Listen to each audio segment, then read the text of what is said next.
Hello, welcome to The Positive Side on RVNTV. My name is Ann DeSantis, and I'm with Deanna Klingel.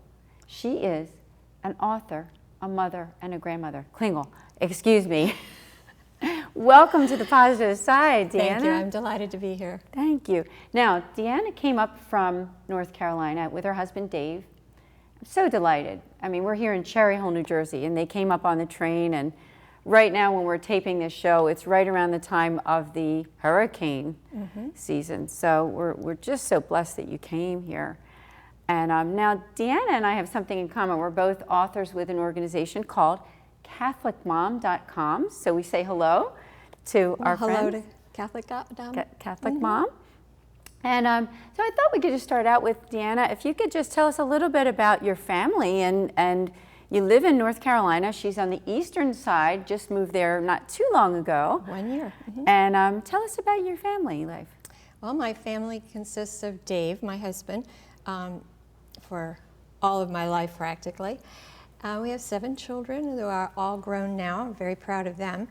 And 12 grandchildren.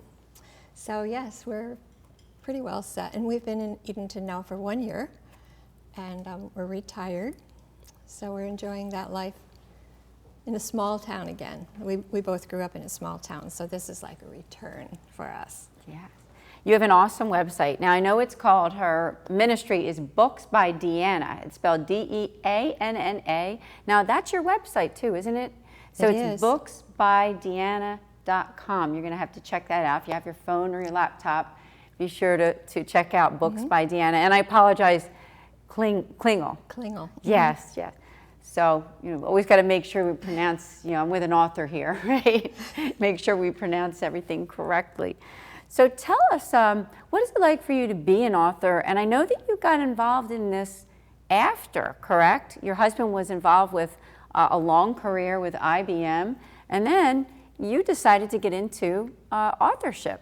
So that's right. I've probably been a writer all of my life because it's just something that I did. I wrote stories for my children and wrote newsletters for Scouts, that sort of thing, but didn't really take it to the next level until all my children were grown and out of the house. And in hindsight, that was a very good move because writing for publication is a full-time job, and so was being a mother of 7 very active children. So it worked out. It was a time. It gave me a late start. There's a lot of things I'd like to do, but I think I'm running out of time. So it was a late start for me, but I think it was the right time. Yes, I've really enjoyed looking at your website and your short stories, and you have written so many books. She writes books for preschool through adult, so you're going to have to check out the website. Now, we have a book here. I'd love for you to tell us about this book. This is my newest book, just came out the end of last month, Waiting with Elmer. This is a young adult, and it's Christian fiction. All of my books, even though they're not all historical fiction, some of them are, but this one just qualifies as fiction, but it does have a historical background, and whenever I include history, I try to make it totally accurate as if it were being researched for historical fiction. And this one has a lot of that. It has real people and real things that happened, but Willie is my main character here, Willie and Elmer. Willie is a boy who has been abandoned by his very reckless father, and Elmer is a legless, ageless man who takes him under his wing, and he actually owns the town, so to speak. So Elmer owns the town. Elmer, he owns the town of Wait and See. And the fun thing about writing this book for me has been that many of the elements are actually from my town, where I grew up. Is that right? Didn't realize that right away. That's just, as you're writing along, you go, oh yeah, I remember that. But those kinds of things, this book is very personal for me because of that. As I said, my husband and I both grew up in this small town, which by the time we were ready to go to college, we couldn't wait to leave it. There's got to be something better. And now at the winding down stage in our life, we're looking back and saying, that was a really great place to grow up. Tell us about that, if you could. Where was that? It was in Three Rivers, Michigan, southwestern Michigan. Very different today than it was when we were growing up there in the 50s and 60s. But a lot of it has shown up in this little town of Wait and See. Wait and see. Wait and see. Love it. It's all one word? All one word, wait and see. So clever. Well, my mother used to say that to me about things, you know, and as a really impatient child, I wanted to know what was going to happen next, and she would always say, wait and see. You took that right from your mother. It's going to be good. Just wait and see. And these are all people in this little town of Wait and See. This is a town that, because of its situation in the Midwest and at a crossroads between East and West and North and South, and it's also the time that it takes place. This is after Depression, before the war. It's not a time that often gets talked about in young adult or middle grade history because it's not particularly exotic or very adventurous. It's kind of boring maybe. But in our history, it was a very important time. It was a big transition in our country of changing things. And these are people who are kind of been left behind, like Willie was. They're waiting for something to happen, maybe someone to come into their life or something to change in their life so that they can start to move on too. And so they're all there waiting to see what's going to happen or to see what God has in store for them next. Because we don't know that, do we? No, we don't. So Willie finds himself in this little town full of people sort of like him, but he doesn't realize that. He ends up being raised in the Union Mission. Oh. So see here on the cover, it has this little cross up here on the hill. I see the little cross. It's on the top of the Union Mission. Okay. And so Willie's family becomes all these homeless men who don't seem to mind the fact that he's a kid because they're all there doing the same thing. They're just waiting for something to happen, something to make life better for them. But meantime, Willie learns all of his life lessons from these homeless men. So he has a very unique perspective on life. And he finds out very quickly that people are more than what they seem. You know, that's a good one. He's very surprised when this old man who sits on the porch swing turns out to be his math tutor once he starts school. And he wonders why an old homeless man would know all of this algebra. And it turned out in his day, he was teacher of the year. He has a lot of outstanding students who went on to become... That's a story. See, and so he learns, there's more to this man. And Elmer, who has no legs, is taking care of everyone. And he teaches him the lesson. Taking care of everyone. Wow. He takes care of everyone. And so Willie learns right away that we are all more than what we have. We're all more than what we don't have. And we don't... That's even better. We don't even really know what people are like inside. We don't. And so Willie learns all of his lessons that way. And we see all the good things that happen for him, and he does grow up, and of course then we go through the war, etc. And people who have read the book now are starting to send me reviews and that sort of thing, and I'm surprised how many have been touched by the very last thing that happens. Should you tell us? I don't want to be a spoiler, but I will tell you that Willie discovers his calling as he matures. And he's very surprised to discover what that is. And probably the readers are too. I'm excited here. So, 'cause I haven't read it yet, I will admit, but I'm going to. And I'm excited to read it. I brought this one for you. Oh, aren't I lucky? Aren't I lucky? So you can get started right away. Thank you. So I'd like to know when you get to the last page if you're That's what my readers are telling me. They're not sad tears. They're happy Wasn't that nice tears. of her? I got a copy of the book. There you go. So, Waiting with Elmer. We do have to take a break on RVNTV. We'll be back with Deanna Klingel. Have it correctly. See you in a few minutes. Mail or a magazine ad, you can leave our studio and within 48 hours have a permanent digital copy of your live segment to link to your social media, embed into your company website, or use in email marketing.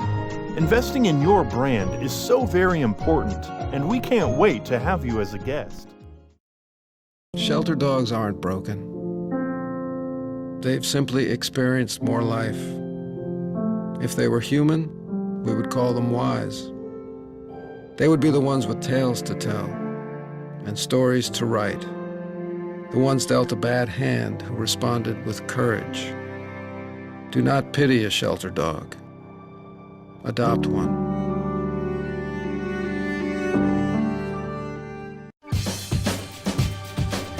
Say we've got grit, and we'll take it as a compliment. Because it's our uncommon drive, our spark within, that brings us together and sets us apart.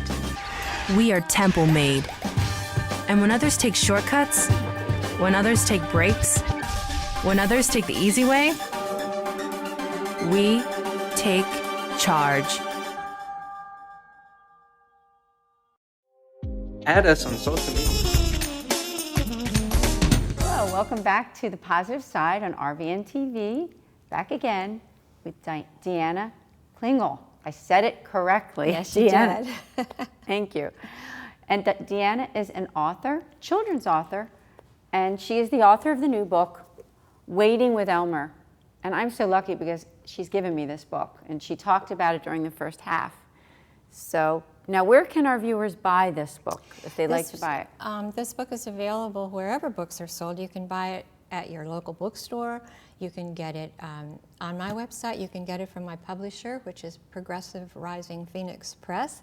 You can get it from Amazon. Wherever you normally buy your books, that would be the place. Okay. And is it on Kindle or on Yes. Audible? Oh, it is? Yes, it's available on Kindle as well. Oh, that's awesome. Good to hear. I like Kindle as Do you well. like Kindle? Yes. So Waiting with Elmer by Deanna K. Klingel. Booksbydeanna.com. On this show, a lot of times we talk about life and faith and mission. And I know that we've talked a little bit about your family already. I wondered if you could share a little bit about your faith. You and your husband and raised 7 children, 12 grandchildren. I know you moved from the mountains in North Carolina and now you're living on the coast. So share with us just your faith journey if you could. Our faith journey started, actually, as I told you, I met my husband when we were kids. And at that time, we were both going to Protestant churches in our little town. Right? And we were married in the Methodist church. 2 years later, we became Catholic.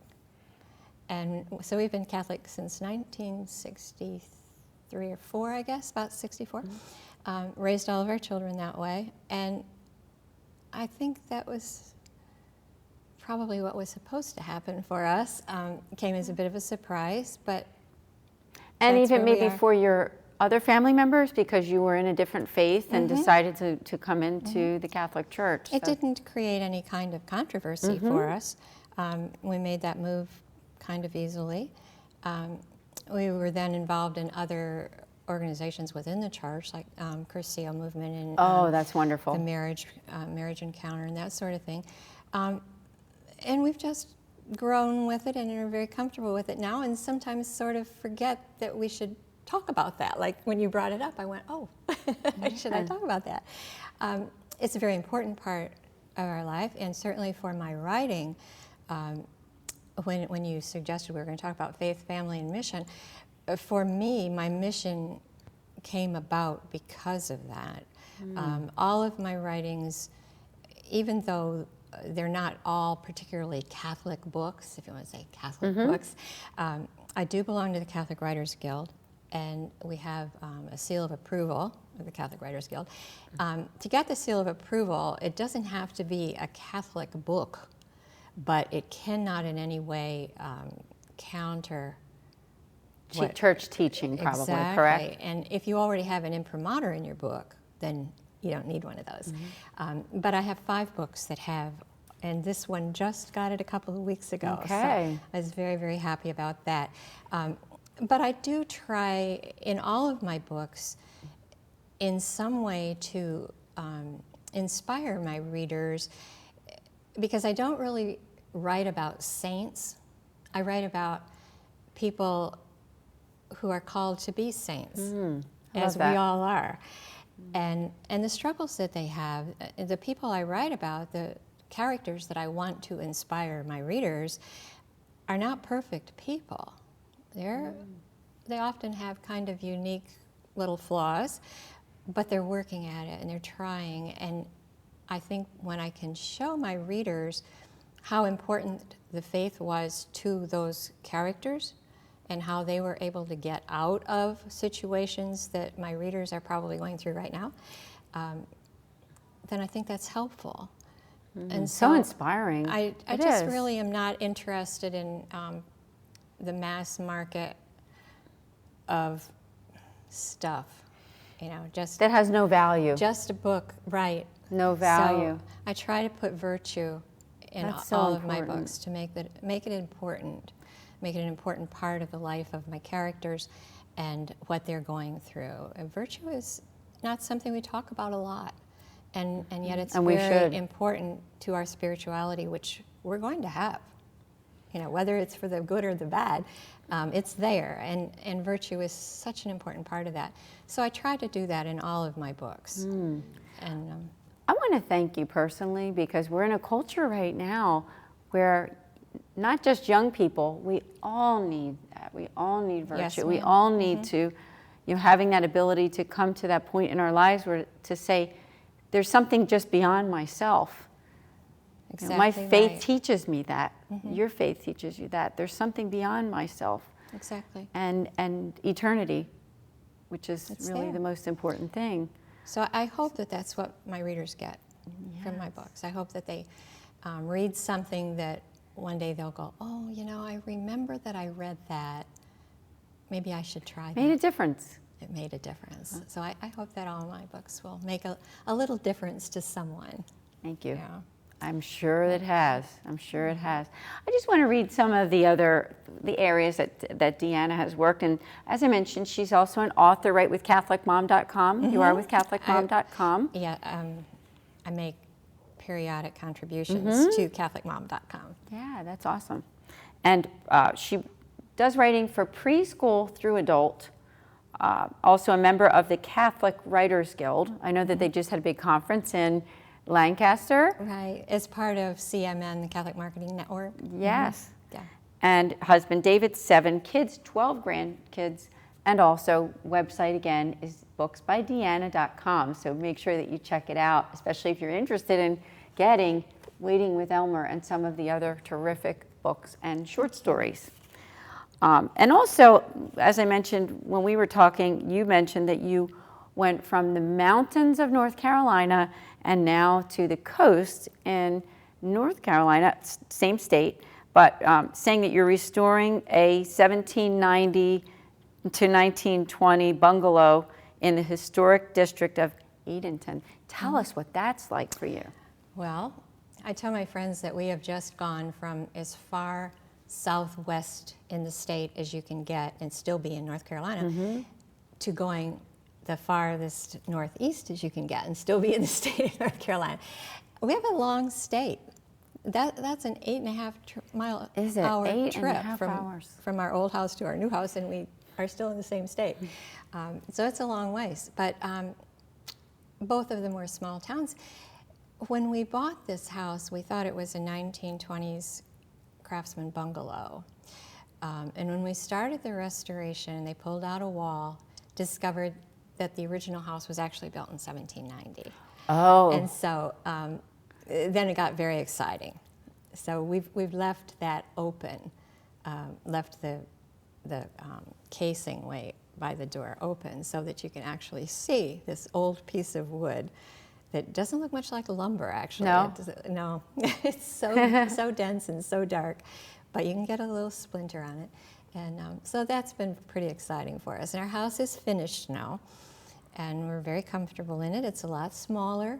That's why we did this, because we had a big log house in the mountains, and it was far more than what 2 people need. So this is a much smaller house. We're very comfortable in it. Yeah, glad that we did it. That's awesome.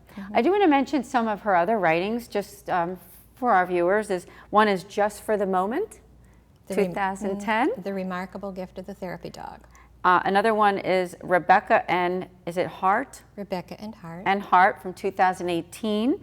Beth's Birds from 2014. The Mysterious Life of Jim Limber, 2015. Macintosh Summer, 2016. And Walker Hound of Park Avenue, 2016. Just wanted to mention a few. What was the experience like for you writing those books? Oh, well, as I told you, history is in all of these books. And history is very important to me because I personally don't see how you can really understand where you are today if you didn't understand how you got there in the first place. Agreed. And so Rebecca and Hart is a pretty good example of that. Rebecca and Hart takes place before World War II in London.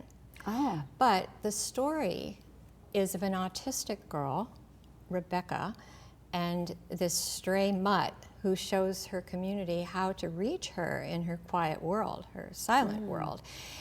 But you see, for students who are reading that book now, most of them, if they haven't already met an autistic child, they will before they're out of school, because that's how common it is now. Oh, it is. Absolutely. When Rebecca was alive before World War II, this was very rare. It didn't even have a name. Oh, okay. It was not diagnosed until 1950s. It didn't have a diagnosis. I didn't think so. No, So 1950s. This is new. And that doesn't mean it didn't exist, but it didn't exist the way it does today. It was so rare that those children were called odd. That was how they identified I didn't know that. this behavior pattern. They called them odd. But you see, if you didn't know that, these kids probably think that autism has always been around, that kids were always like this. And on the other hand, other things that are happening today, they probably think are brand new. This is a whole new idea. Well, excuse me, but there are not very many new ideas. Yeah, you know that. All of these things have happened before. Yeah. But maybe they didn't have a name, And some of them. If maybe they didn't have a name, or if they did, maybe it didn't function or operate the way it does now. But it was still the same idea. It was just done differently. And I think that's really, really important for young people to understand that, you know, there was a sewing machine in the 1700s. It was not computer operated, and it may have even been a singer, but you know, it didn't dial and it didn't do all of these things, but it was there. And I don't think you can fully appreciate all the things that we have if you can't appreciate the steps it took to get there. You know, it started out maybe as somebody's ideas, a little seed, but students today think it just arrived fully packaged, and it didn't. Well, even in our lifetime with phones and computers and things like can that, you right? I imagine? mean, come on. Exactly. Yes, but exactly. we can't let that get forgotten. You know, we we have can't. to remember, and this is a way to always bring that to the forefront, to show the kids. He did what? You know, he picked up the phone and he dialed it, or talked to the operator. Rotary. See, in Waiting with Elmer, he has to make a phone call from a public phone booth. And he has to put money in, and he has to talk to the operator. When they call for 911, they have to call Marilyn and tell her to send Jack over right away. You know, this is how it was done. And I think that's important that the kids know that. Know that. And don't you think, I would ask you this, Deanna, just on a personal level, don't you think that relationships with grandparents, great-grandparents, in that way is so important? It is important. To getting to know history, to getting to know family history. It is. And what grandma did, or great-grandma, and the traditions, and even things to do with such things as cooking or house. Exactly. You know, taking care of the house. You know, and a whole different level of that is politics. Oh, yes. You know, there are so many things that are new and exciting. They're not new. You know, this happened back in, 1800s. They were doing the same thing. So it's time that we do that. We maybe just need to recycle some of this truthfully and honestly and unapologetically. I mean, I don't ever in my books apologize for things like slavery, because if we hadn't gone through all of that, how would we be doing today what we're doing? We wouldn't. Right. We need to know the truth. It's a matter of time. You know, these things don't happen in a year or two. This goes many, many years, but all of us, I mean, we're just a drop in the bucket as far as time is concerned. Isn't that true? And so we have to learn to be patient with ourselves, and we don't have to apologize for the past. We just need to not forget it. Oh, I agree with you. I'm glad. Thank you. You know, it's been such a pleasure to host you. And I thank you for coming up from North Carolina. What a gift to me and to the positive side here on RVNTV that you came from North Carolina. Thank you for being a guest. You're welcome. On the positive side on RVNTV with Deanna Klingel and myself. I'll see you next time. Thank you.